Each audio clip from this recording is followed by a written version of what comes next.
If you walk out that door, Samantha, I will make sure you have nothing. No money, no name, no life. She walked out anyway.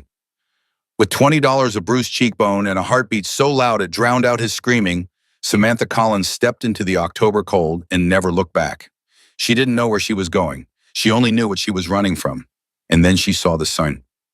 Bartender wanted, hanging in the window of the most dangerous bar in San Bernardino. Before we go any further, if this story already has you holding your breath, hit that subscribe button right now and follow Samantha's journey all the way to the end. And drop a comment telling me what city you're watching from. I genuinely want to see how far this story travels. The night Samantha Collins walked into the Devil's Keep, she had exactly 4 things to her name. A $20 bill folded so many times it had gone soft as cloth. A gray hoodie that still smelled faintly of the perfume she used to wear before Ruben decided she was wearing it for other men. A bruise along her left cheekbone that she'd been pressing her palm against for the last 6 blocks, as if pressure alone could erase what he'd done. And something harder to name. Something that had been building in her chest for 3 years, quiet at first. Then louder, then so loud she finally stopped trying to push it down. It wasn't courage. Not yet. Courage was a luxury. What Samantha had that night was simpler and more animal than courage. She had nothing left to lose. She hadn't planned to end up in the industrial district. She hadn't planned anything. Planning required a future, and 2 hours ago, standing in the kitchen of the house that Ruben's money paid for, and his fists controlled the concept of a future, had felt like a foreign language, something other people spoke fluently while she'd forgotten every word. What she remembered was the moment she made the decision. He had been on the phone. City council business, always city council business. That smooth baritone voice he used for constituents, pouring out of him like honey, while his other hand, the one not holding the phone, had been gripping her wrist hard enough to leave the kind of marks that bracelets were invented to hide. And she had looked at his hand on her wrist.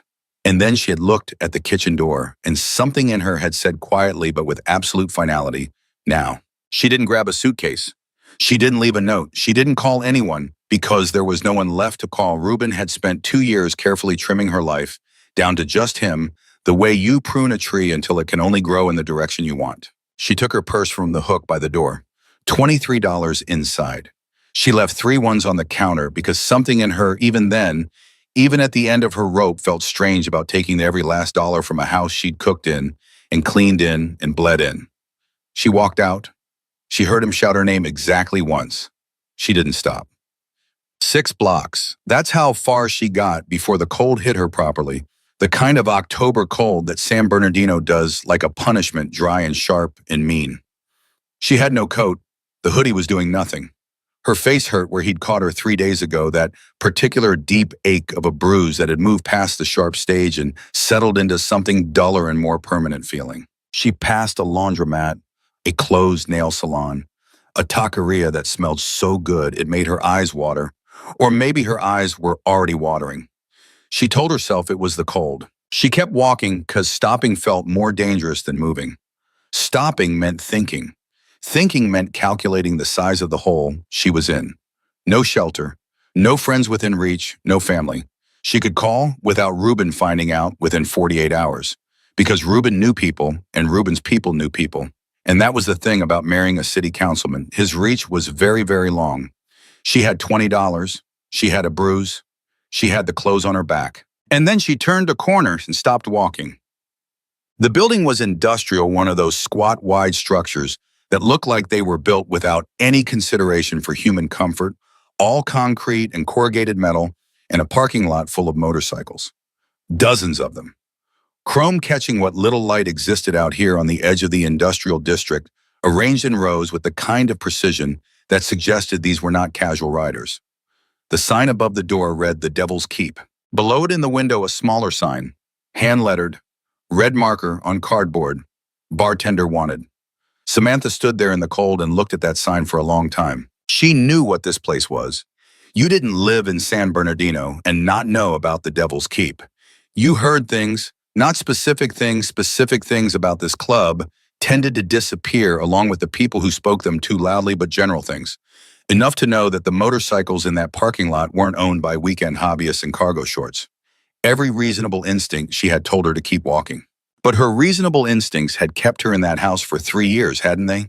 Her reasonable instincts had told her to be patient, to be smart, to not provoke him, to wait for the right moment, and the right moment had never come because reasonable instincts were built for reasonable situations, and there had been nothing reasonable about her life for a very long time. She looked at the sign, she looked at the $20 bill in her pocket.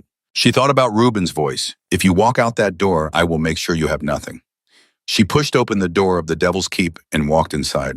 She known. The heat hit her first, that thick, compressed warmth of a room full of bodies and not enough ventilation.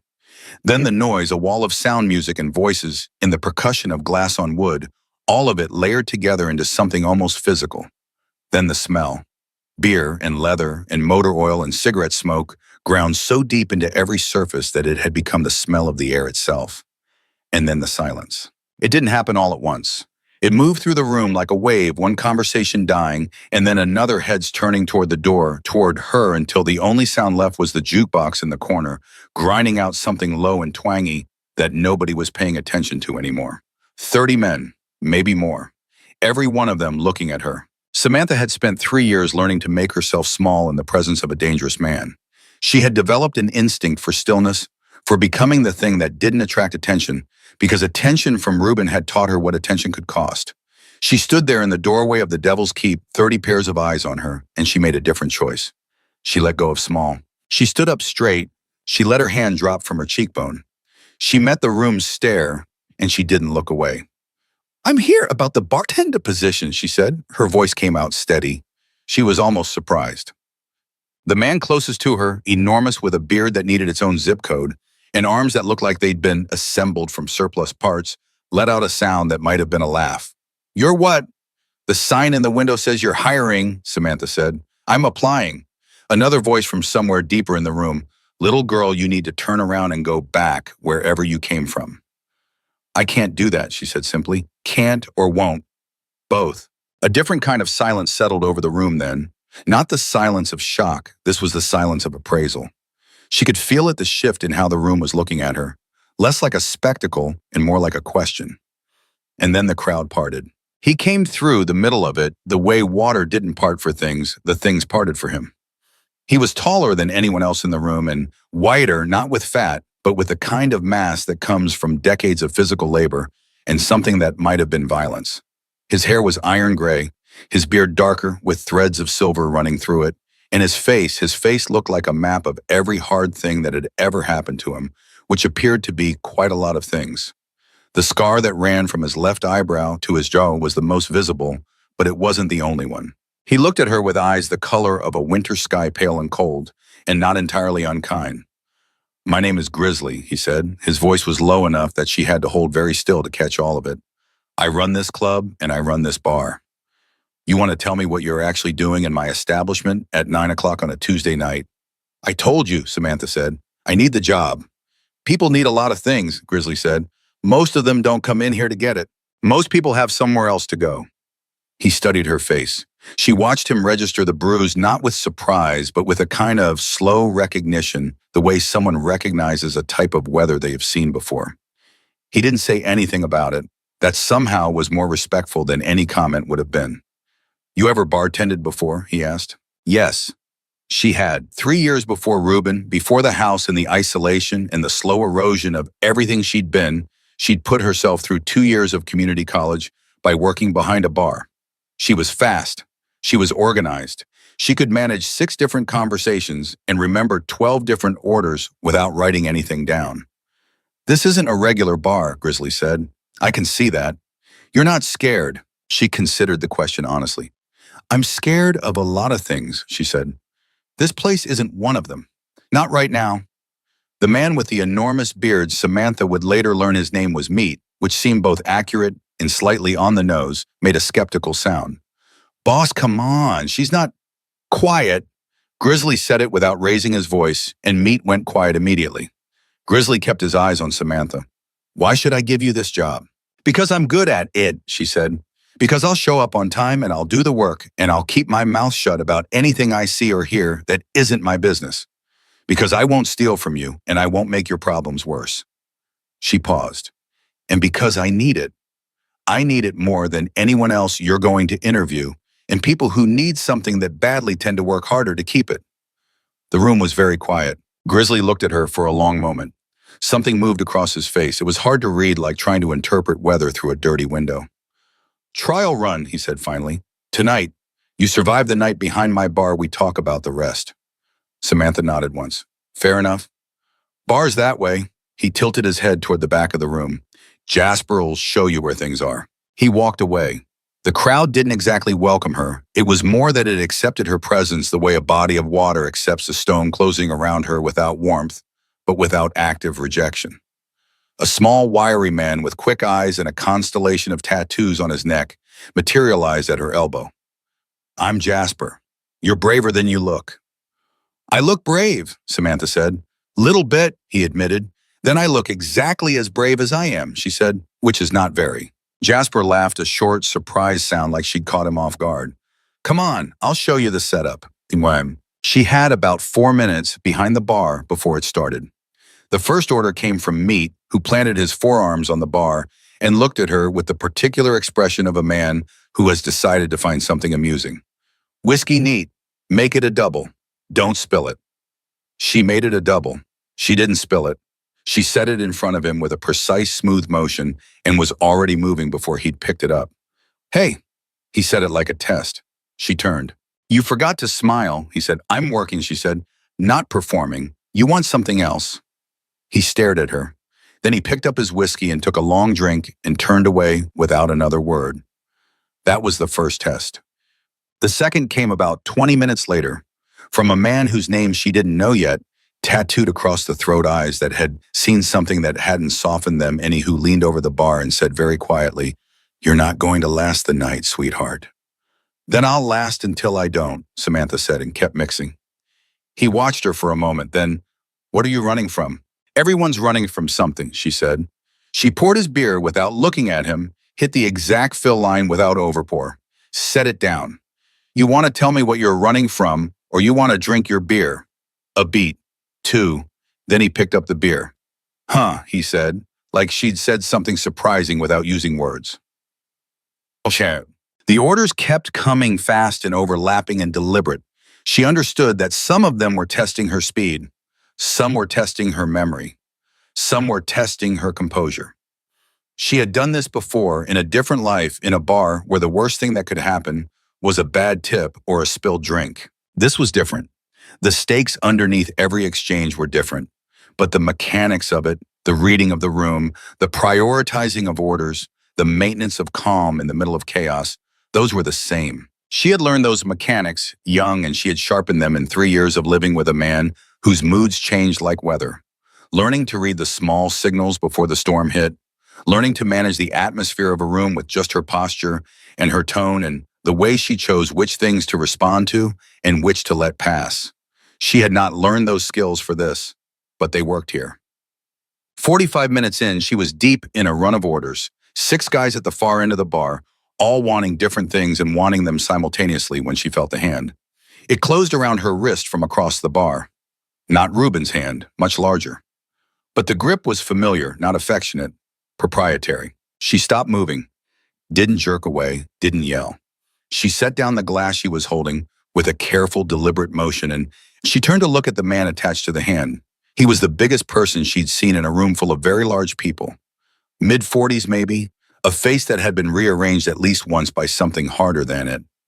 He was grinning at her with the grin of a man who was used to being able to grab things and have that be the end of the conversation. "You're pretty fast," he said, "for a girl." "Let go of my wrist," Samantha said. The grin didn't move. "Or what?" "Or I finish these 6 orders with one hand and make you look like an idiot in front of your friends," she said. "Your choice." The room, or the portion of it near enough to hear, went very still. The man held her wrist for 3 more seconds.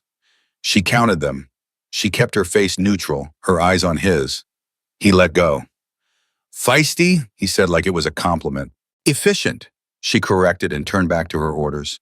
From somewhere behind her, she heard Jasper make a sound that was definitely a laugh quickly suppressed. From somewhere further back, from a position against the wall that she'd been peripherally aware of for the last hour, occupied by a man who moved differently from the others, who watched everything with the focused stillness of someone whose job was to watch everything she felt rather than saw a slight shift, an adjustment of posture, a reassessment. She didn't look. She filed it away and kept working. At 11:30, Grizzly came back to the bar. He didn't say anything. He didn't need to. He just leaned against the far end and watched her work for about 10 minutes, and she was aware of his attention the whole time without letting it change anything she did. When she finally had a 15-second break between orders, she turned to him. "Well," she said. "You're fast," he said. "Yes." "You held your ground with Meat." She hadn't known the name yet when it happened, but she nodded. "Most people, when Meat grabs their wrist, they either cry or they swing," Grizzly said. "You did neither." "Neither of those would have helped me," she said. "No," he agreed. "They wouldn't have." He was quiet for a moment. "Where'd you learn to work a bar like that?" "College. Paid my own way." "Long time ago?" She hesitated. "Feels like it." He looked at her bruise again. This time he didn't look away from it. He looked at it directly, and she let him because she was tired of pretending it wasn't there. "Man do that to you?" he asked. "Yes." "He know where you are?" "Not yet." Grizzly nodded slowly. "You need a place to stay tonight. There's a room above the bar. It's not much." She stared at him. Of all the things she'd expected him to say, "You're hired," "You're not hired," "Get out," this was not on the list. Why, she asked, because she had learned with Reuben that nothing given freely was actually free. Grizzly looked at her with those winter sky eyes and said, "Because nobody runs toward this place unless they're really out of options. And a woman who's really out of options and still walked in here and held her own for 2.5 hours, that's somebody I'd rather have inside the building than outside it." He pushed off from the bar. "You got the job, he said. "Don't make me regret it." He walked away. Samantha stood behind the bar in the Devil's Keep and let out a breath she felt like she'd been holding since she walked out of Reuben's kitchen. She looked out at the room, the noise and the leather, and the dangerous warmth of it, and she thought, "This is the most absurd situation you have ever been in." And then she thought, "But you're still standing." And then someone called for 2 Budweisers and a Jack and Coke, and she turned back to the bar and got to work. Later, much later, after last call, after Jasper had helped her figure out the closing routine and shown her the room upstairs, which was small and spare and had a lock on the door. A real lock, a deadbolt, she sat on the edge of the narrow bed and took stock. She was in a Hells Angels bar in the industrial district of San Bernardino. She had $17 left. She'd bought herself a sandwich from the kitchen during a lull, the first food she'd had since morning, and the man running the kitchen, a quiet giant named Ox, who communicated primarily in grunts, had only charged her $3 and had given her extra bread without being asked. She had a bruise on her cheek and an uncertain future, and a husband with a long reach and a city councilman's connections. She had a job. The man in the leather vest who had watched her all night from his spot against the wall, she still didn't know his name, had said exactly 4 words to her as she was heading upstairs. Not a question, not a threat, just 4 words delivered in a flat measuring tone that suggested he said things once and only once. "Don't give us reason." She had looked at him directly. Dark eyes, angular face, a jaw that looked like it had been set in stone.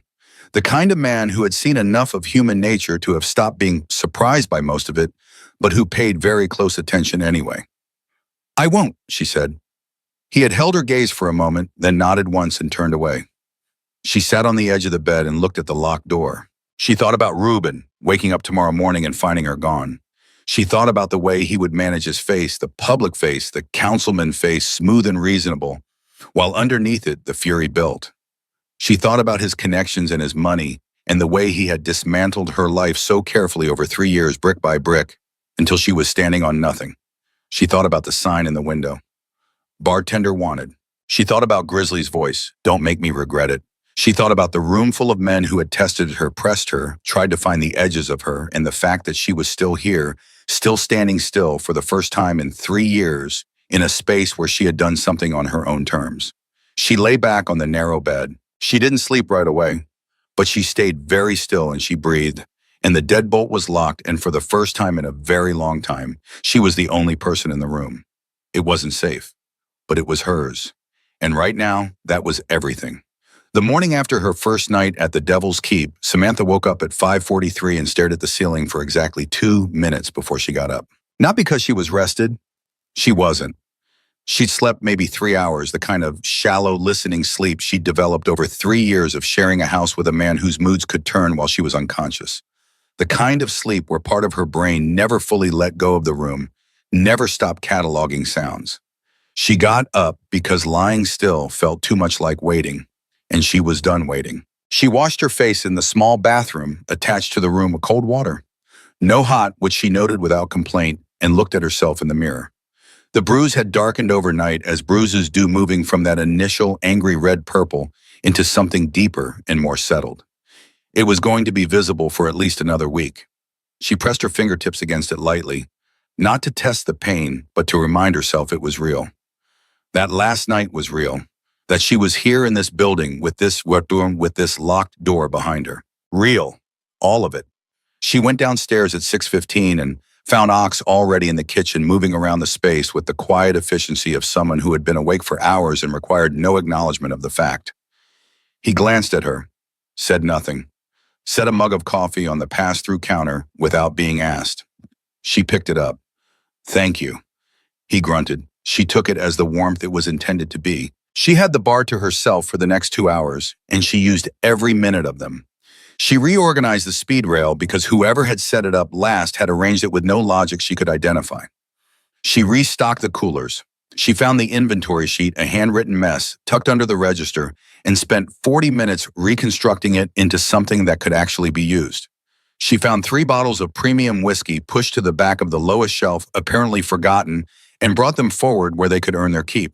When Jasper showed up at 8:30 and found the bar looking like someone had actually thought about it, he stopped in the doorway and tilted his head like it's hearing an unfamiliar sound.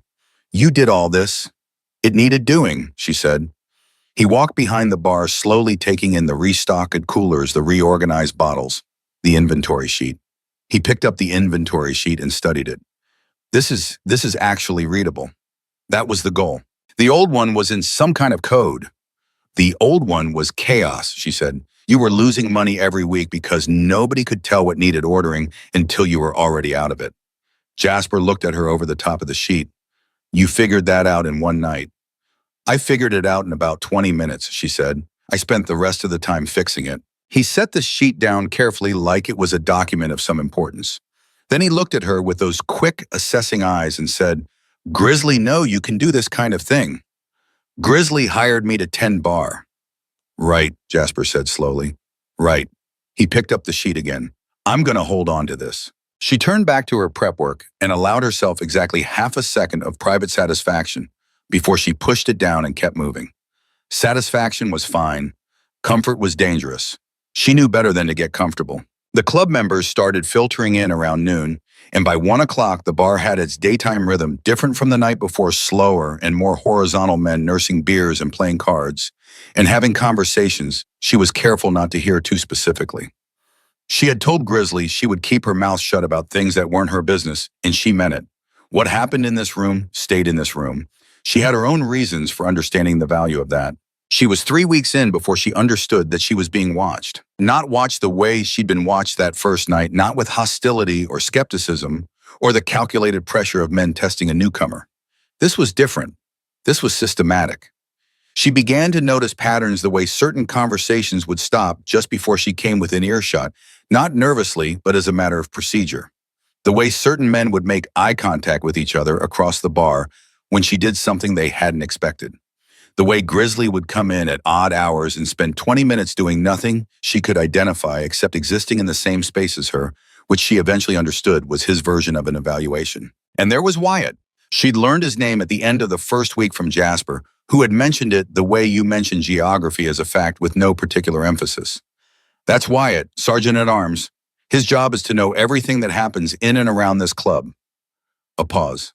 "He's very good at his job." She'd been watching Wyatt the same way Wyatt was watching her, which she thought he probably knew and didn't mind, because a man who watches people for a living tends to be aware of being watched in return and tends to factor it in. What she had learned about Wyatt in 3 weeks, he arrived before most of the others and left after most of them. He drank slowly, one sometimes 2 beers, over an entire evening, which in this room made him practically a monk. He spoke rarely, and when he did, people listened without needing to be told to. He had a way of standing that made him seem like part of the room's structure rather than an occupant of it, like he'd been load-bearing all along and you just hadn't noticed. He had not spoken more than 20 words to her since the night she arrived. That changed on a Thursday afternoon 3.5 weeks into her tenure. She was restocking the far end of the bar when she heard him behind her. Not footsteps. He was quiet in a way that should have been unsettling, but wasn't because she'd calibrated to it. She just knew he was there the way she knew when a room's temperature changed. "You moved the patron," he said. She didn't turn around. "It was behind the well whiskey. Nobody could reach it without asking. You were losing premium sales." A silence. Then, "How much?" "I'd estimate 200 a week. Maybe more on busy nights." Another silence longer. She finished what she was doing and turned around. He was closer than she expected. Not threateningly close, but close enough that she could see the small scar on his chin and the fact that his eyes, which she'd thought were dark brown, were actually closer to black. "You know inventory," he said. It wasn't a question. "I know bars," she said. "This one was bleeding money in about 5 different places. I fixed what I could reach." "What are the other 4? She held his gaze. "The pour on draft beer is about 15% heavy across the board. Someone's been doing it so long nobody notices anymore. The well order is wrong for the actual consumption pattern. You're over-ordering vodka and running short on bourbon every single week. The kitchen is sending food out without tracking it, which means someone's eating for free, and it's not a small someone. And the tip pool split is creating resentment between the bar staff because nobody wrote down the actual agreement, so everyone remembers it differently." Wyatt looked at her for a long moment. "You've been here 3 weeks, he said. "I pay attention," she said. "So do I," he said. And he held her gaze for just a beat longer than necessary before he picked up his beer. Full, she noticed she hadn't seen him drink any of it and walked back to his position against the wall. She turned back to the bar and found Jasper at her elbow, eyes wide, making a face she couldn't fully interpret. "What?" she said quietly. "In 2 years," Jasper said at a volume designed not to carry, "I have never seen Wyatt ask anybody anything that wasn't directly related to club security. So he just asked you 4 follow-up questions." She shrugged. "He wanted information." "Wyatt gets information by watching," Jasper said. "He doesn't ask. He waits until he knows." He paused. "He asked you. That means he's decided you know things he doesn't. Which means..." He stopped. "Which means what?" Jasper looked at her with something that was almost respect and almost worry in equal measure. "Which means you just became interesting to him. And being interesting to Wyatt is a thing that cuts both ways." She filed that away and went back to work. The 4th week brought meat. She'd managed to establish a functional working relationship with most of the regulars by then. Not warmth exactly, but a kind of mutual acknowledgement. They knew she was fast, they knew she was straight, they knew she didn't scare and didn't gossip. In return, the testing had tapered off to occasional prods that were more habitual than hostile, the way you poke a fire to see if it's still burning rather than to put it out. Meat was the exception. Meat had decided she was a project. Not in a threatening way, she had recalibrated her threat assessment in here over 4 weeks. And Meat, despite everything about him that read as danger on the surface, was not actually a threat to her. He was more like a very large, very stubborn child who had decided she was interesting and was going to keep poking until she either entertained him or told him to stop in a way he respected. On a Tuesday afternoon with the bar half empty, he planted himself across from her and said, "What's your husband do?" She looked up from the glass she was polishing. "What makes you think I have a husband?" He pointed at her left hand. She was still wearing the ring. She hadn't taken it off yet, not because of sentiment, but because removing it felt like a decision that deserved a moment, and she hadn't had a moment that felt right. "What's he do?" Meat asked again. "Politics," she said and went back to polishing. "Huh." A pause. "He the one who..." He gestured vaguely at his own cheekbone. "Yes." "He know where you are?" "Not yet." Meat was quiet for a moment. Then, "What's his name?" She looked up sharply. "Why?" Meat shrugged in an elaborate motion involving his entire upper body. "Just asking." "Don't," she said. "I don't need help with that. I need this job and I need time, that's all." He looked at her steadily. "Okay," he said after a moment, just that, "okay." And he picked up his beer and wandered off, and she stood there and realized that the big-scarred, enormous man had just offered her something and accepted her refusal of it without argument, which was more than she could say for almost anyone she'd known in the last 3 years. She went back to polishing the glass.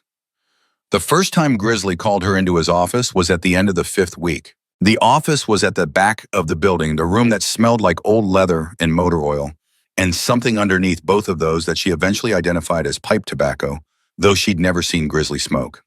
He was sitting behind a desk that looked like it had survived several different decades and possibly a fire, and he didn't look up immediately when she came in.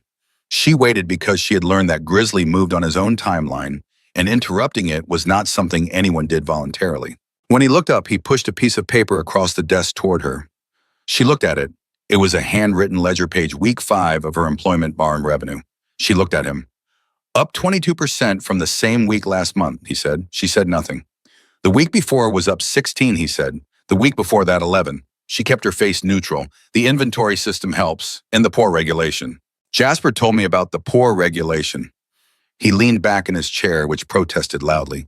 He also told me you found the kitchen discrepancy. I mentioned it to Jasper, yes. Cost us about $800 a month, Grizzly said. Used to. Problem's been resolved. She did not ask how. She was learning quickly and thoroughly that there were entire categories of information in this club that existed only in the space between what was said and what wasn't, and that navigating those spaces correctly was as important as anything else she did here. Okay, she said. Your pay goes up as of next week, he said. 20%. She nodded once. Thank you. Don't thank me. You earned it. He picked up a pen, signaling that the meeting was nearing its end. Then, without looking up, the man who did that to your face, he political, she stilled. Why? Because political men have long arms, Grizzly said. He still wasn't looking at her. And I like to know about long arms before they reach into my business. She thought about it for exactly 3 seconds, weighing what to tell him and what not to. He's a city councilman, she said. Well-liked, well-connected. He's very good at being publicly decent and privately not. Grizzly nodded slowly. He'll come looking. Eventually, she agreed. When he does, Grizzly said, and now he did look up, and his winter-pale eyes were very direct. He walks in here, he plays by the same rules as everybody else. It took her a moment to understand what he was saying. When she did, something in her chest loosened slightly, not all the way, not enough to call it relief, but something. Understood, she said. Good. He looked back down at his desk. Bar opens in 40 minutes. She went back to work. 6 weeks in, she stopped wearing the ring. She didn't make a ceremony of it. She just took it off one morning before she went downstairs, set it on the windowsill, and looked at it for a moment, the diamond that Ruben had selected without asking her preferences. The setting she'd always found slightly uncomfortable.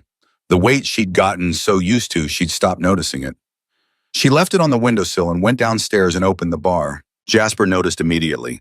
He had the observational instincts of someone who had survived by paying attention, and he saw the bare finger before she'd even finished unlocking the front door. He didn't say anything. He just gave her a look, something between recognition and something softer, and handed her the coffee he'd already poured, and that was that. Meat noticed an hour later. Lost something, he said, nodding at her hand. Found something, she said. Same action, different direction. He stared at her. Then slowly he grinned, the first genuine grin she'd seen from him.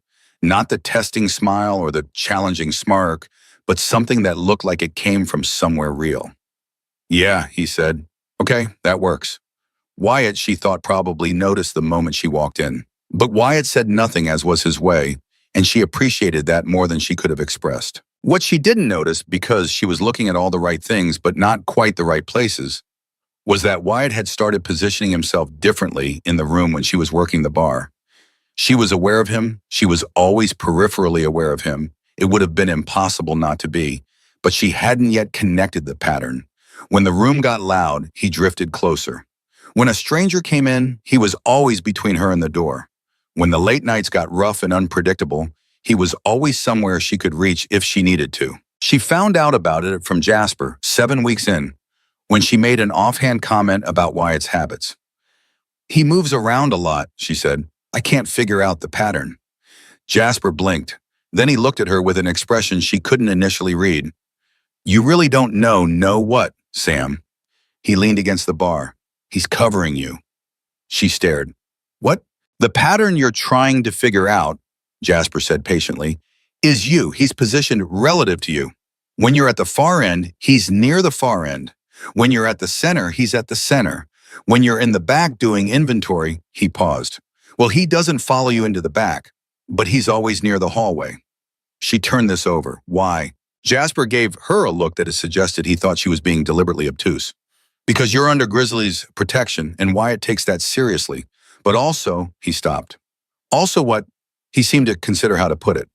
Also because I think Wyatt has figured out what I figured out about 6 weeks ago, which is that you are not someone who should get hurt again. She opened her mouth, then closed it. I'm not saying it's, Jasper started. I know what you're not saying, she said. She picked up a glass and started polishing it, mostly to have something to do with her hands. Tell him he doesn't have to. I'm not going to tell Wyatt anything, Jasper said with the tone of a man who valued his continued existence. And neither are you if you're smart. You just let it be what it is. She polished the glass. She thought about Wyatt against the wall. Dark eyes moving through the room, always knowing where she was. She thought about what it had cost her to be watched before, to have someone always know where she was. She thought about how this was different. Then she set down the glass, picked up the next order, and went back to work. The 8th week brought something she hadn't expected: routine. Not comfort she was still careful about. Comfort, careful the way you are around something that can be taken away, but the particular hard-won steadiness of a life that has found its temporary shape. She woke up. She drank Ox's coffee. She opened the bar. She worked the lunch crowd.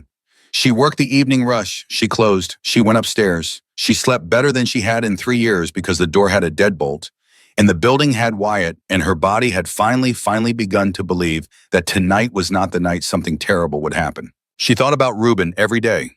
Not with longing she had burned through longing somewhere in year 2, when she'd understood finally and completely that the man she'd fallen in love with had never actually existed outside the performance he gave for her benefit before the ring was on her finger. She thought about him the way you think about a weather system. Is coming, tracking it, calculating its approach, preparing for the pressure change. He was still out there. He was still looking.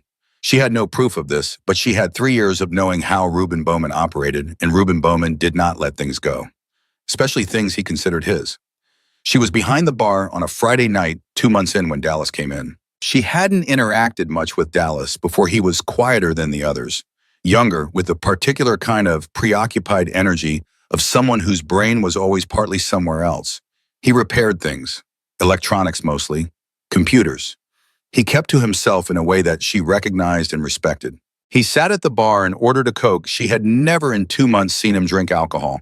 Another thing she respected, and watched her work for a few minutes before he said, "You're from the East Side originally, before the marriage."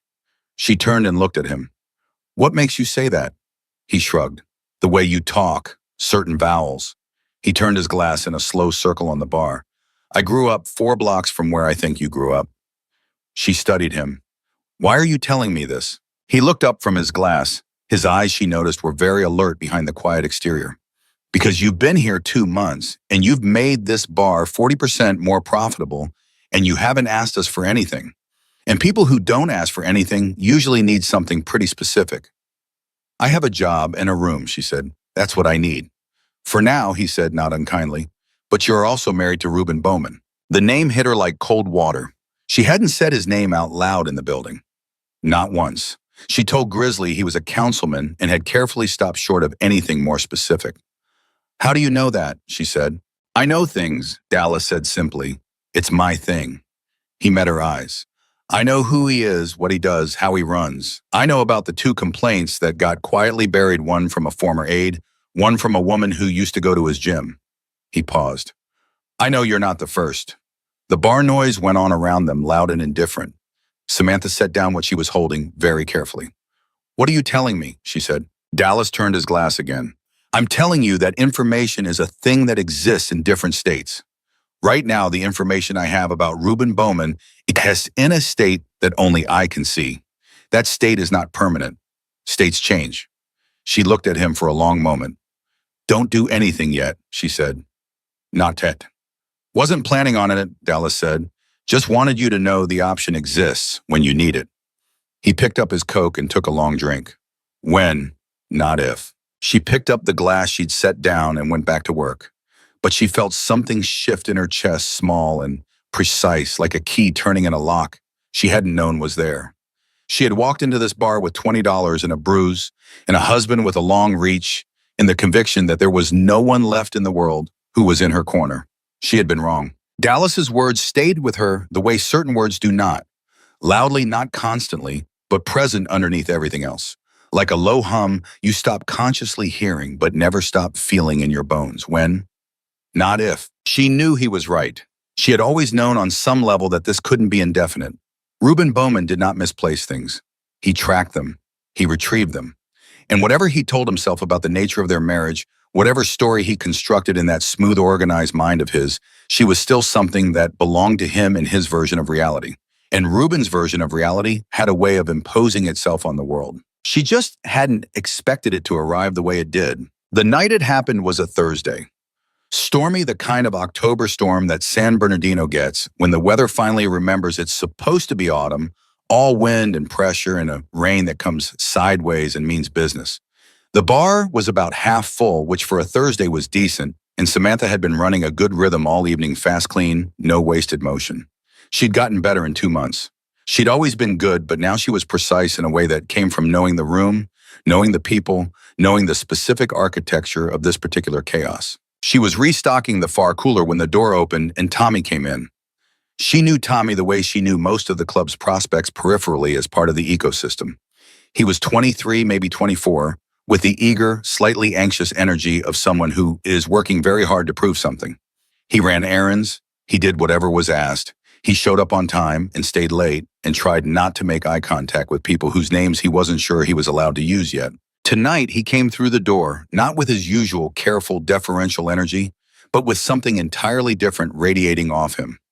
Samantha registered it before he'd taken 3 steps inside the particular frequency of a person who is badly frightened and trying very hard not to show it, which was a frequency she had spent 3 years learning to read in granular detail. He was carrying a duffel bag, dark green military style, heavy enough that it pulled his shoulder down on one side and changed his gait. He had it gripped with both hands despite the single strap, the way you grip something when you're afraid of dropping it. She straightened up from the cooler and looked at him directly. He saw her looking.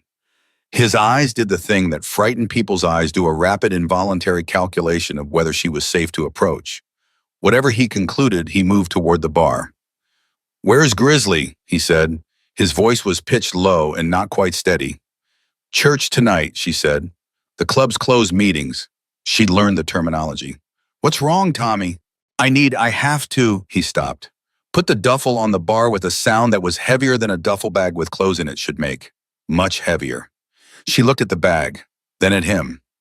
"Tommy," she said very quietly, "what's in the bag?" He looked around the room. The nearest cluster of members was 20 feet away, deep in a card game, not paying attention. Yet, "It was supposed to be a handoff," he said. "Routine. I've done it 4 times. Nobody ever—" It was supposed to be routine.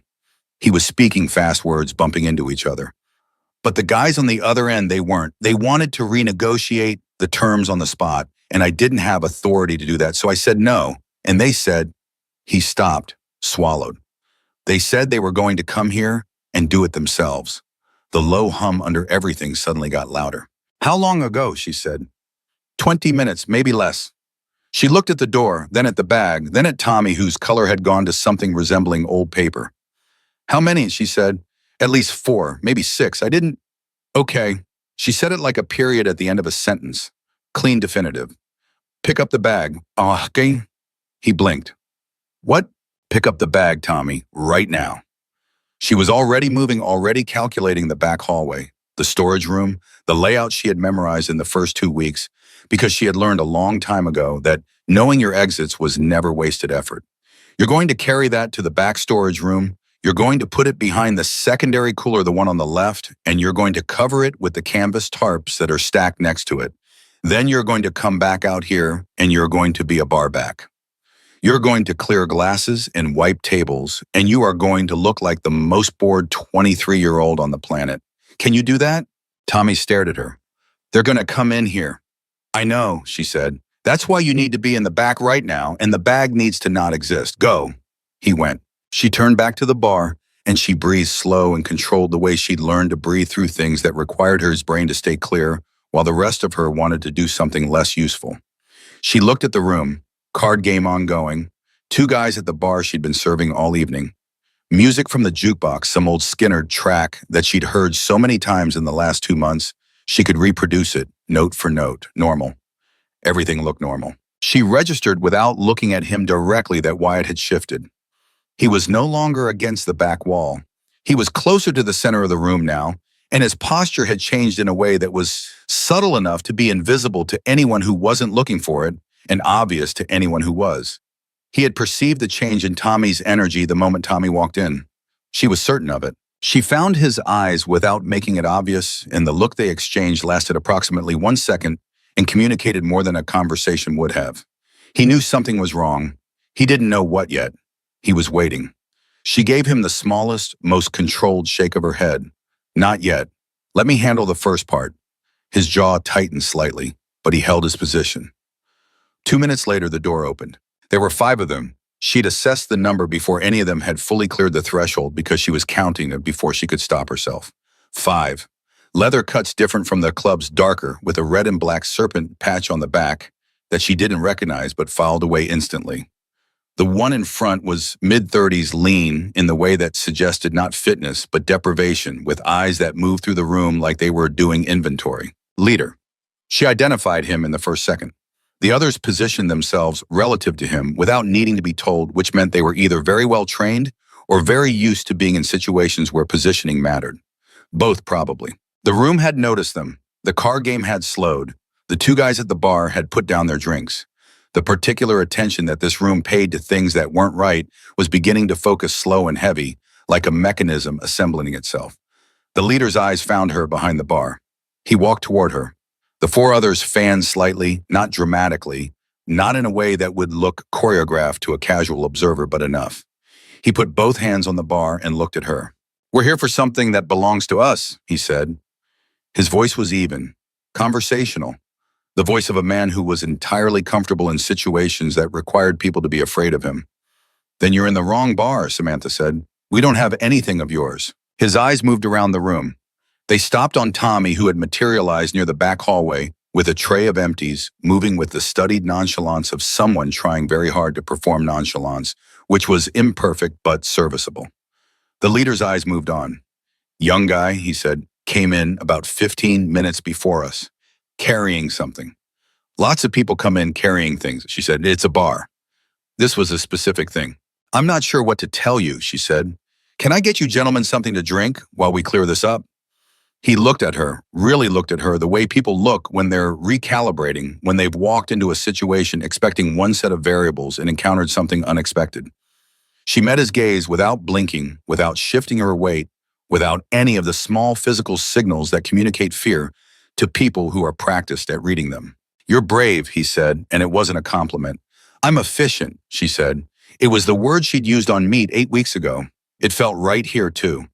"And I'm telling you in the most efficient possible way that whatever you're looking for came in, turned around, and went back out.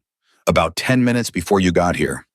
He stared at her. The room behind him was very quiet now, the kind of quiet that has weight and heat and the potential energy of something about to release. "You're lying," he said. "I've never met you before tonight," she said. "I have no reason to lie to you. I have no dog in whatever this is. I run a bar, I pour drinks, and I'm telling you as a disinterested party that the person you're looking for isn't here." A long moment. He looked around the room again, slower this time, taking in the card players who had stopped pretending to play cards, the men at the bar who were no longer bothering to look casual, the specific quality of attention that 30 experienced territorial men could direct at 5 strangers without saying a word. And Wyatt. She didn't look at Wyatt, but she was aware of him perfectly placed, perfectly still, one hand resting on the bar, with a looseness that wasn't relaxation. The leader looked back at her. "If I find out this went differently than you're saying, you won't," she said, "and because it didn't." She put both hands flat on the bar, a gesture that was both open and immovable. "I think you should go." He held the standoff for 5 more seconds. She counted them. She did not look away. He pushed back from the bar. "Enjoy your evening," he said to the room rather than to her, and the 5 of them moved back toward the door in the same formation they had entered with, and then they were gone, and the door swung shut behind them, and the room took a collective breath. The card game did not immediately resume. Nobody spoke. The Skinner track from the jukebox sounded very loud in the aftermath. Then from the back hallway, Tommy appeared. He had put down the tray. He was looking at Samantha with an expression she had no exact word for, It was somewhere between awe and the particular shaky relief of a person whose legs have just remembered they're supposed to work. She looked at him. You okay? He nodded. Then he said, how did you, and stopped because there wasn't a clean ending to that sentence. The bag stays where it is until Grizzly's back, she said. Don't touch it. Don't tell anyone what's in it except Grizzly. Can you do that? Yeah, he said. Yeah, I can do that. Good. She turned back to the bar. Someone want to tell me what the Vipers drink so I know what not to serve them next time. A beat. Then Meat from the card table let out a laugh, a real one, full and sudden, and the tension broke like a wave, and the room came back to life around it. She poured herself a glass of water and drank it in 3 swallows, and if her hand was slightly less steady than usual while she did it, she was the only one who noticed. Almost the only one. Wyatt was at the bar 30 seconds later. He didn't sit. He stood across from her, and he looked at her with those black eyes that didn't miss anything, and he said very quietly, walk me through what you did. She walked him through it. All of it Tommy at the door, the bag, the storage room, the tarp, the positioning of Tommy as a bar back, the conversation with the leader. She kept her voice level and clinical. The way you give a report, because that was what he needed and because clinical was how she was keeping herself together right now. When she finished, he was quiet for a moment. You identified him as the leader in the first second, he said. Yes. How? The others moved relative to him, she said. Without cues. That means it's habit. Habit means established hierarchy. Wyatt looked at her for a long moment. Not the evaluating look, not the watchful look, something else. Something that had more weight to it. You've been watching people navigate power for a long time, he said. It wasn't an accusation, it was something closer to recognition. I had a good teacher, she said. Not a willing one, but a thorough one. He held her gaze. The thing you did tonight, what you did for this club. He stopped, started again. That took another stop. Wyatt, she had learned, was not a man who reached for words carelessly, which meant the pauses were not fumbling, but deliberate. He was selecting. That took something most people don't have, he said finally. I had a duffel bag full of rifles in 5 minutes, she said. I improvised. That's what I mean, he said. She looked at him. He looked at her. Around them, the bar noise had rebuilt itself to something approaching normal, and nobody was paying attention to the two of them. Or if they were doing it with enough subtlety that it didn't count. Thank you, she said, for holding your position when I asked you to. You didn't ask, he said. I indicated. Yeah, he said. You did. He picked up his beer. For the record, he said, I wasn't certain I should. But you did, but I did. He took a drink. Don't make me regret it. It was the exact thing Grizzly had said to her the night she was hired, and she didn't think the echo was accidental. I won't, she said, the same answer she'd given then. He nodded once and moved away from the bar back to his position, and she turned back to her work. She was running the closing routine, wiping down, restocking, running the till when she heard the back door and Grizzly came in still in his meeting cut, and she could tell from the way he moved that Wyatt had already gotten to him, or someone had, because he didn't go to his office first. He came to the bar.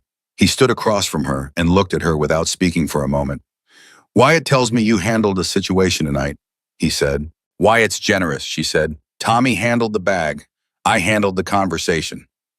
The Vipers left without incident. Yes. 5 of them. Yes. He was quiet for a moment. You know what the Vipers are. She did by now. 2 months in the Devil's Keep and you learned the geography. Yes. And you looked their road captain in the eye and told him to leave. I told him there was nothing here for him, she said, which was technically true because the bag was in the back. Something moved across Grizzly's face. It might have been a smile. With Grizzly, it was hard to tell because his face had so much topography that the ordinary expressions got complicated.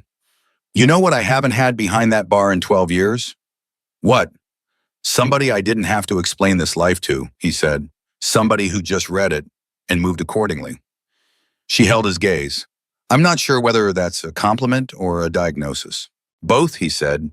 He put both hands on the bar and she recognized the gesture. She'd been doing it herself all night, the gesture of someone planting themselves somewhere they intend to stay. You're not just the bartender anymore, Samantha. She felt it land, the weight of it. I know, she said quietly. That comes with things, he said. I know that too. Good. He took his hands off the bar and straightened up. The bag gets dealt with in the morning. Tommy's all right. He's okay. Shaken. He'll be fine. Grizzly nodded. He started toward his office, then stopped without turning around. The Vipers are going to think about tonight, he said. They're going to try to figure out what happened. And when they figure out it was the bartender who ran that play, he paused. That's going to get around. She stood still. I understand. When it does, he said, this club has your back. Full stop. Now he turned. His winter pale eyes were direct and settled and completely serious. That's not something I say to employees. She understood what he was saying. She understood the precise weight of it, what it meant in this world, what it cost him to say it, and what it obligated her to. I understand, she said again, and this time the words meant something different, and they both knew it. He went into his office. She stood behind the bar in the quiet of last call, and she let herself feel it, the adrenaline leaving her body all at once, the way it does when the emergency is over and there's nothing left to hold the wall up, and she gripped the edge of the bar with both hands and breathed through it. She had not chosen this life. She had fallen into it at the end of a very bad night with $20 and a bruise and no options. But she was here, and tonight she had stood in the middle of a room that should have terrified her, and she had been the calmest person in it. She thought about that. She thought about the woman who had stood in a kitchen 3 months ago and gone small, made herself quiet, made herself into the shape of a person who wouldn't provoke a dangerous man. She thought about how long she had practiced that particular disappearing act. She looked at her hands on the bar. They were steady now. She was still here. 2 days after the Vipers walked out of the Devil's Keep without what they came for, Samantha woke up at 5:43 again.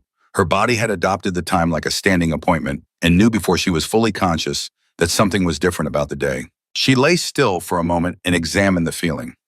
It wasn't fear exactly. It was closer to the particular atmospheric pressure change that happens before a storm, that shift in the air that your body registers before your brain catches up with it. She had felt it before. She had learned to trust it. She got up. She washed her face. She went downstairs. Box was in the kitchen. Coffee on the pass-through. She picked it up, drank half of it, standing, and spent the first hour of the morning doing what she always did, opening routine inventory, check, restocking the small rituals of a life that had found its shape in this place. She moved through them with the same precision she always did, but underneath the routine, the atmospheric pressure held. Jasper came in at 8:30. He looked at her the moment he walked in, the way he'd learned to look at her when he wanted to take her temperature without asking directly. You okay? He said. Fine, she said. Why? He hesitated, just for a second, but she caught it. Wyatt was here early this morning, like 4:30 early. She set down the bottle she was holding. He say anything? Not to me. Jasper moved behind the bar, started helping with the restock without being asked, which was how she knew he was buying time. He made a call in Grizzly's office, left after about 20 minutes. Another hesitation. He had that look. What look? The one where he already knows what's going to happen, and he's arranging the pieces so it happens on our terms instead of someone else's. She absorbed that. Something's coming, she said, not a question. Probably, Jasper said.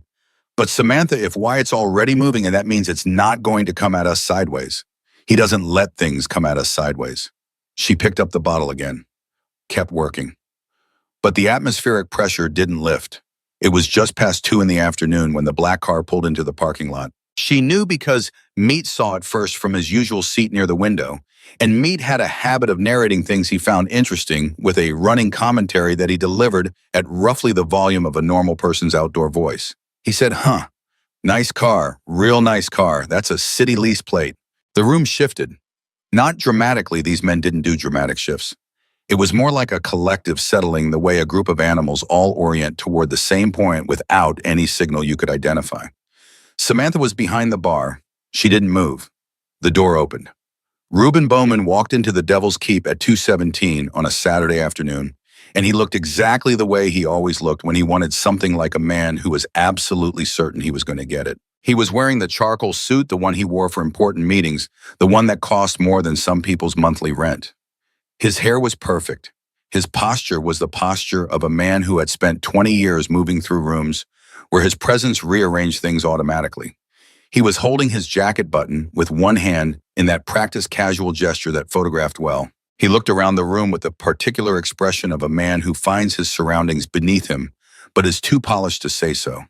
Then his eyes found her behind the bar, and his face did the thing it always did when he found what he was looking for. A small, controlled satisfaction, the expression of a man completing an inventory. "Samantha," he said, his voice. She had forgotten, or she had tried to forget, had spent 3 months constructing a version of herself that existed outside the reach of that voice, but she hadn't forgotten. It hit her in the stomach, that voice, with the particular force of a sound that had conditioned her body over 3 years to brace for what came after it. She breathed, slow and deliberate. She set down the glass she was holding with a careful, precise motion, and then she looked at him. Really looked at him the way she hadn't allowed herself to in 3 months of deliberately not thinking about his face. She looked at the suit and the hair and the practiced authority of his posture, and she waited for the fear. It came. She wouldn't lie to herself and say it didn't. It came in the familiar shape, the stomach drop, the instinct to make herself smaller, the old reflex of appeasement that 3 years had worn into her nervous system. But something else came with it this time, something that hadn't been there before. She recognized it after a moment. It was the memory of standing across from the Vipers road captain 2 nights ago, 5 of them to her 1, and not moving an inch.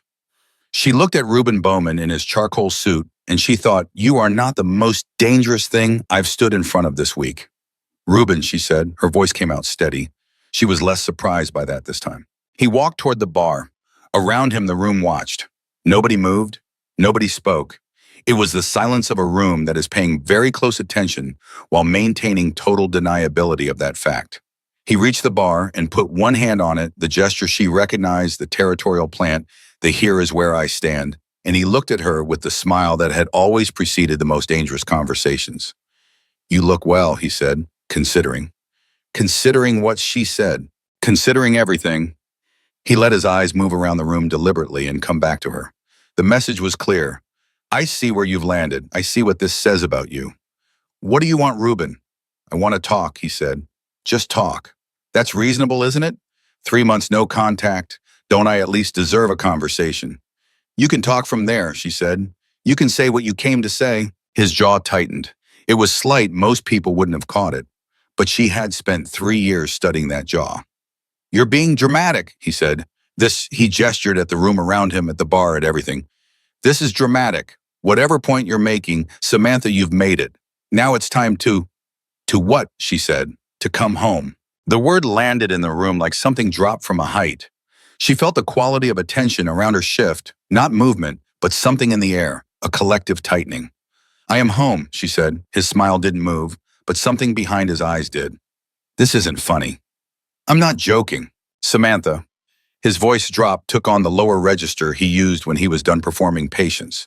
She knew that register intimately.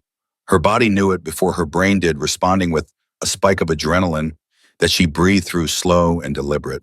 "Do you have any idea what the last 3 months have looked like for my career, for your what, Reuben?" She leaned forward slightly, both hands on the bar.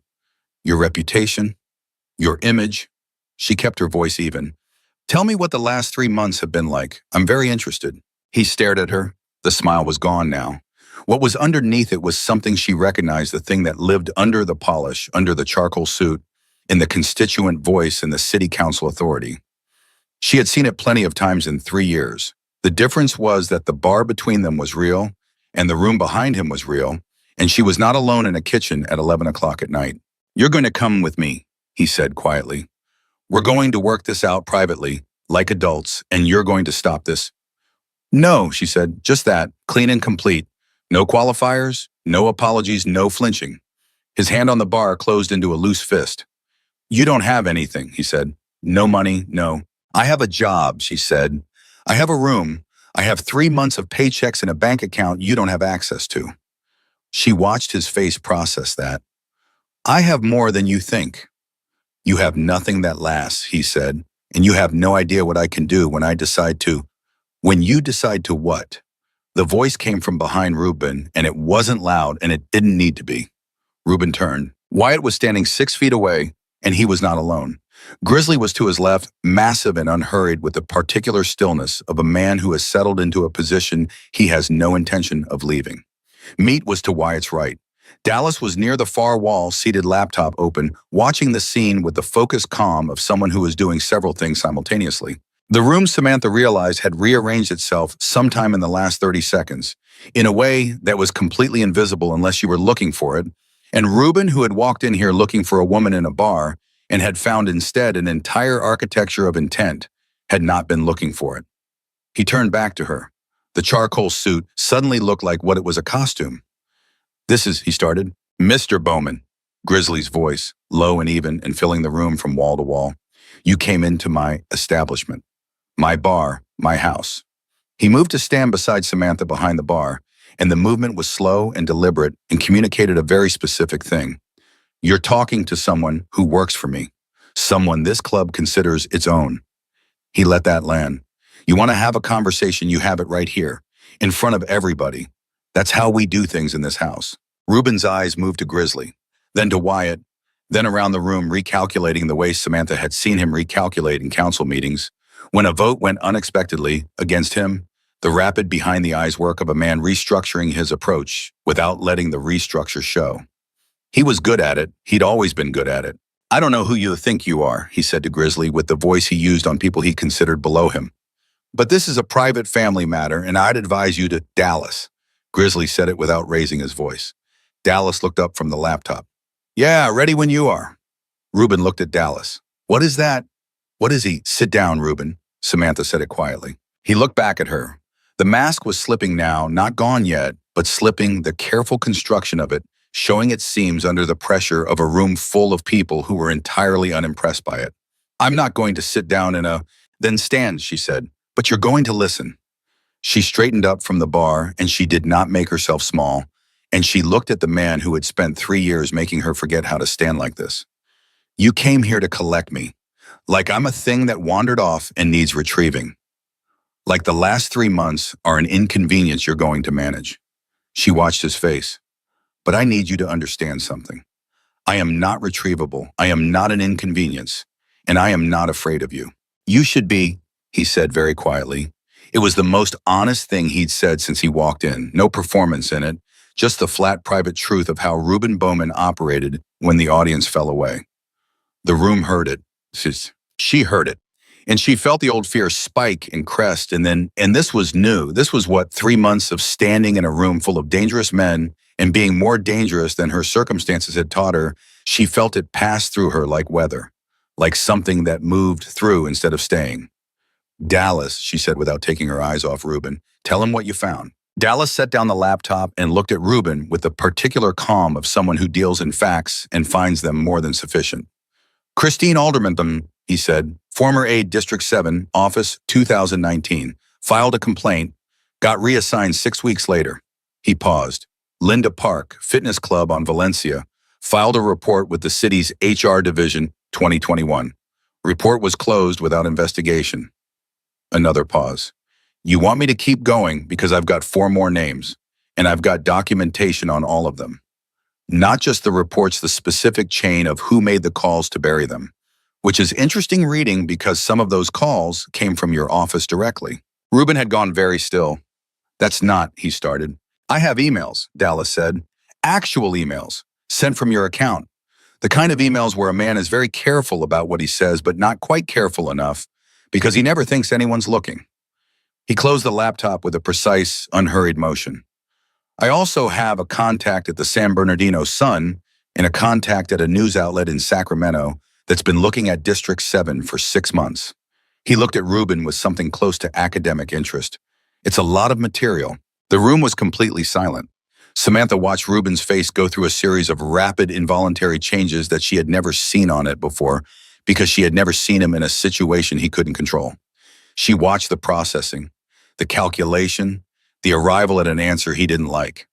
"What do you want?" he said. His voice had changed. The constituent voice was gone. What was left was thinner and more authentic and considerably less impressive. "I want you to leave," Samantha said. "I want you to go back to your car and drive away and not come back here. And I want you to contact your attorney on Monday morning and start the dissolution paperwork. And I want it done cleanly, and I want the house in Riverside out of my name by the end of the year because I never wanted it." She kept her voice level, no anger in it. She had moved through the anger weeks ago and come out the other side into something cooler and more durable. "That's what I want. And if I don't," he said, still calculating, still looking for the angle. Then Dallas sends what he has, Grizzly said from beside her, all of it, to all the places he mentioned, and then to the places he didn't mention. He tilted his head slightly. We know people, Mr. Bowman, different kind of people than you know, but people talk to all kinds. Reuben looked at Grizzly, at Wyatt, at Meat, who had been silent this entire time, but whose presence in the room was by virtue of sheer physical mass, a kind of argument all by itself. He looked at Dallas, who met his gaze with complete equanimity. He looked at Samantha. This isn't over, he said, but the words were hollow and they both knew it. He was saying them because he needed to say something, because walking out of a room without the last word was not something Reuben Bowman had done in 20 years, and his body didn't know how to do it yet. Yes, it is, she said. Simple, factual, final. He straightened his jacket. The gesture was automatic, habitual. The smoothing of surfaces, the restoration of appearance, the only kind of a composure still available to him. He looked at her one more time, and she looked back, and she let him see whatever was in her face, which was not triumph and not hatred and not the fear he had come here expecting to collect. It was clarity, just clarity, clean, and complete, the expression of a woman who has come all the way through something and arrived on the other side of it. He turned and walked to the door. The room let him through without comment. The door swung shut. Nobody spoke for a moment. Then Meat said, City Council, huh? Yes, Samantha said. Man, Meat said with the tone of someone delivering a considered assessment. He did not look like much in person. Something broke open in the room then. Not laughter exactly, but a release of something, a collective exhale that had been held for 45 minutes, and it moved through the space like a change in weather. And Samantha gripped the edge of the bar and held onto it for a moment because her knees were doing something she preferred not to acknowledge. Wyatt was beside her within seconds. Not touching, he wasn't a man who defaulted to physical comfort, but close enough that she could feel the solid fact of him. You okay, he said quietly. She considered the question seriously.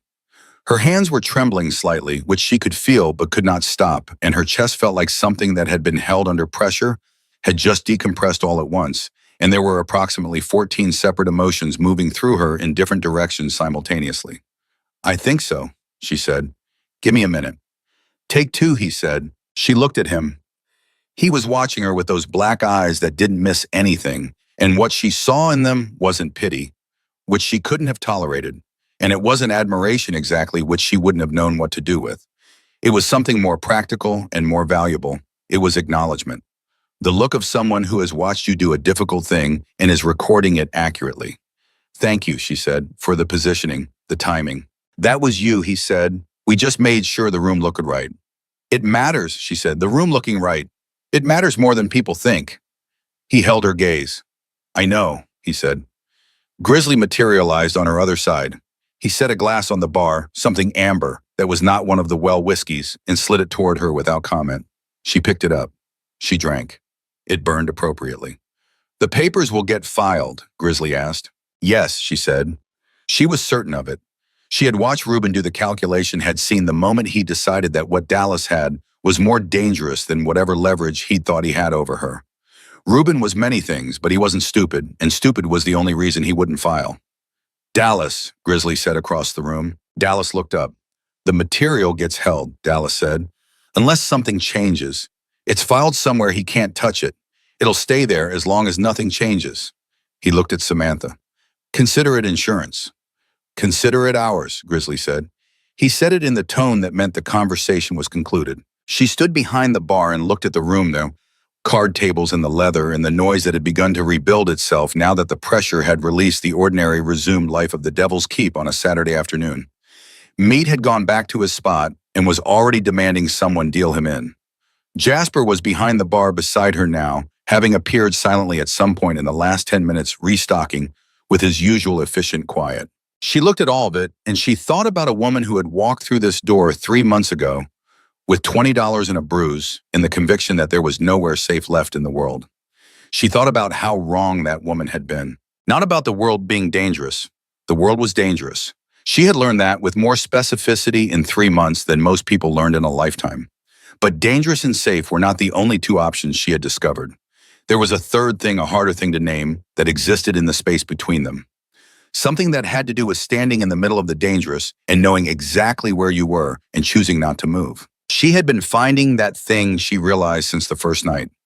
One moment at a time, one shift behind this bar at a time.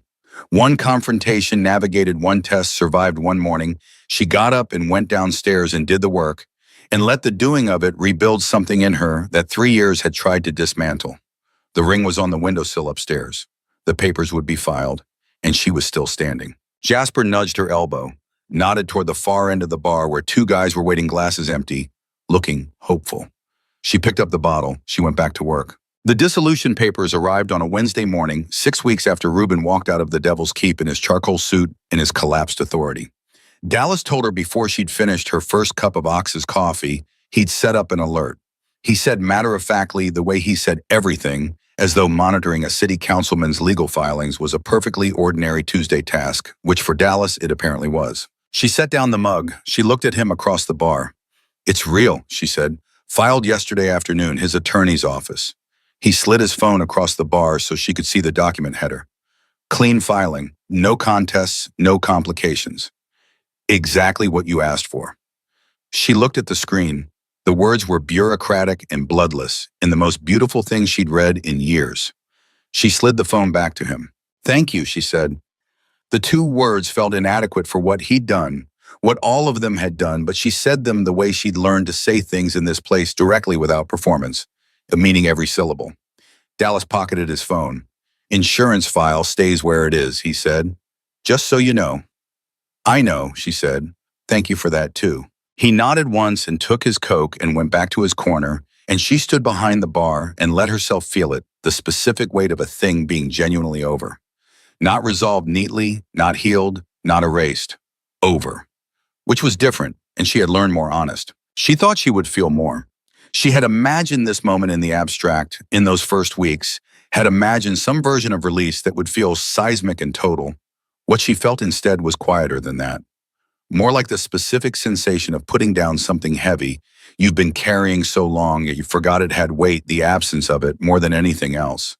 The fact that her hands were suddenly free. She picked up a glass. She started polishing it. She went back to work. Jasper found her in this state 20 minutes later and read it correctly the way he read most things about her correctly by now. He didn't say anything ceremonial.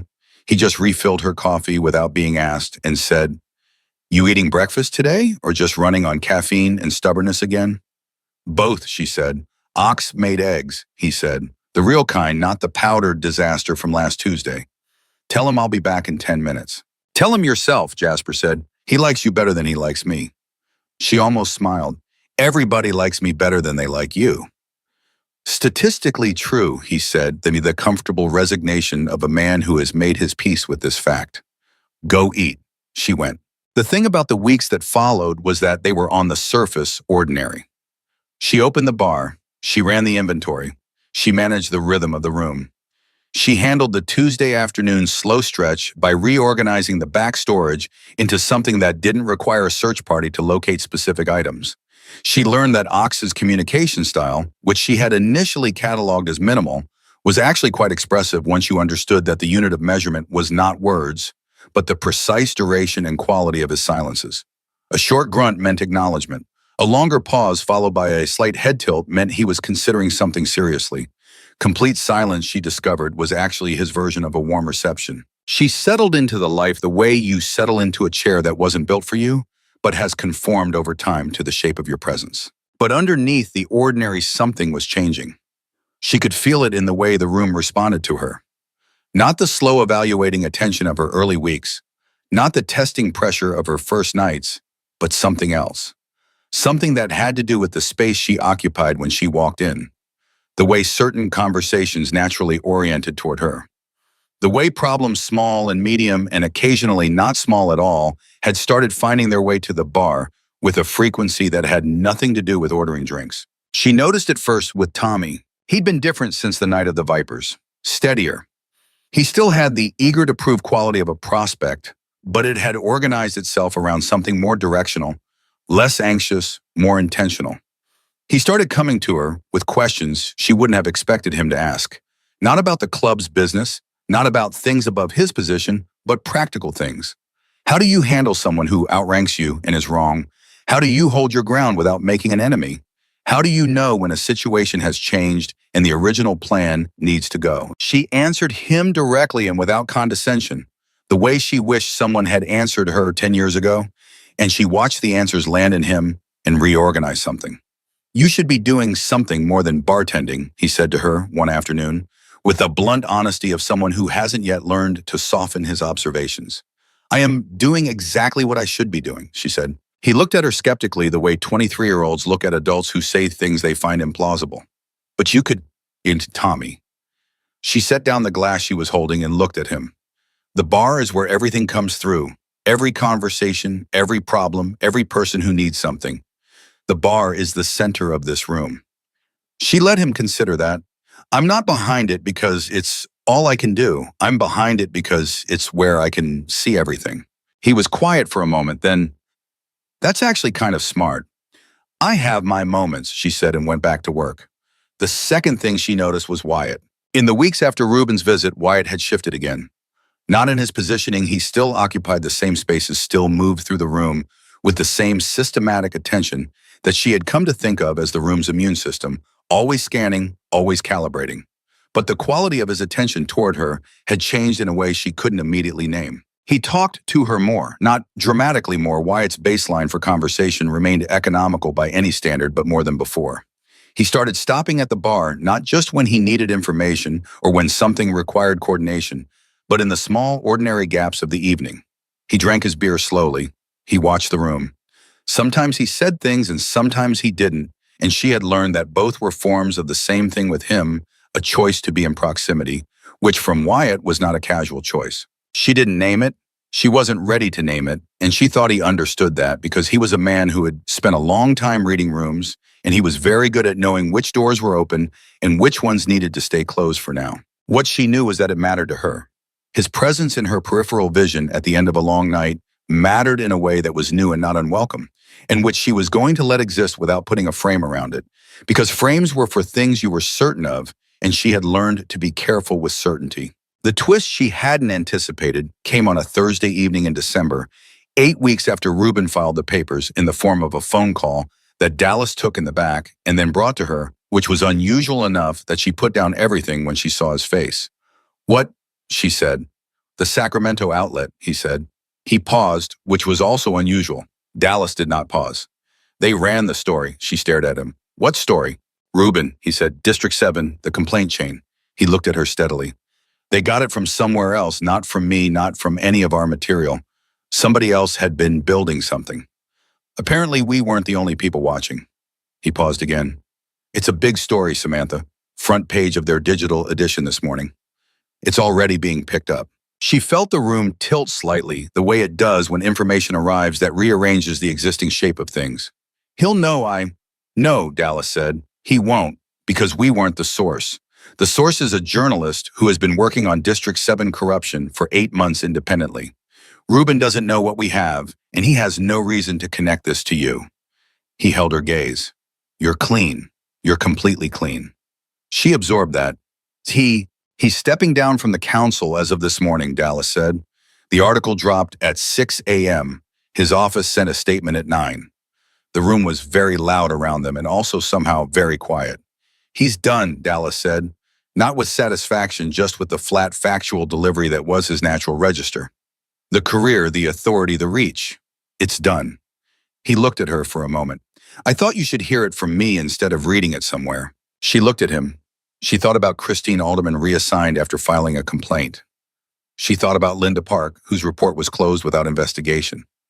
She thought about the other 4 names Dallas had mentioned in front of Ruben and never elaborated on, and she thought about all the names that probably existed that nobody had found yet. The other women, she said. In the story. Are they named with their permission, he said, all 6 of them. They chose to be. His voice was steady but not indifferent. It's their story as much as his. She nodded slowly.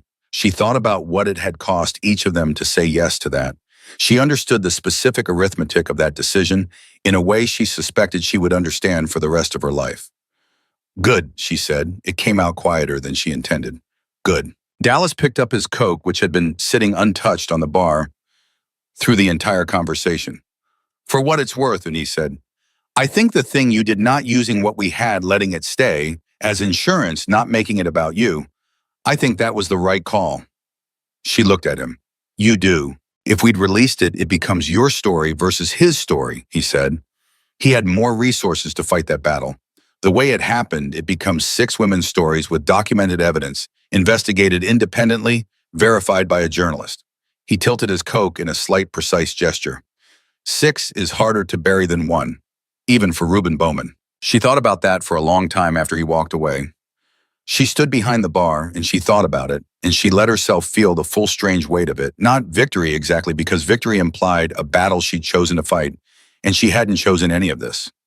What she felt was more like the specific relief of a thing being resolved correctly, of justice happening in the right shape, not the shape she would have forced on it, but the shape it needed to take to actually hold. Grizzly came in at 6.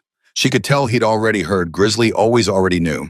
And he came to the bar and he looked at her and said, "You all right?" "Yes," she said. And then, because it was true, "I think I actually am." He nodded. He poured himself a drink, which he almost never did himself, and he stood at the bar and drank it slowly, and she worked the early rush around him, and nobody said anything else about it, and it was exactly right. The night got busy the way Thursday nights in December get busy, people finishing work weeks early, the specific social energy of a month that makes people want to be in rooms with other people. She moved through the rush with the efficiency she'd built over 4 months, the bar entirely hers, now in every sense that mattered, and she was deep in a run of orders when Meat materialized at the far end and said at his standard volume, which was everyone's outdoor voice, "Hey, Sam." She looked up. He was holding something. She couldn't see what at first, and then it was small and flat, passed to him from someone down the line, moving hand to hand through the room until it reached him, which was a thing that happened here when the club wanted to communicate something collectively she'd learned. He set it on the bar. It was a key. She looked at it, a regular key on a plain ring. She looked at Meat. "What is this on?" "Storage unit," he said, "over on 7th, climate controlled." He said it the way you state a fact about weather. "Club pays the monthly in your name." He cleared his throat, which for Meat was approximately the equivalent of a lengthy emotional speech.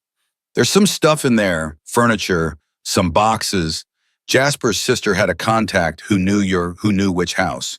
We got some of your things out last week." He looked at the bar instead of at her. "Before the papers were filed, just in case." She stared at him.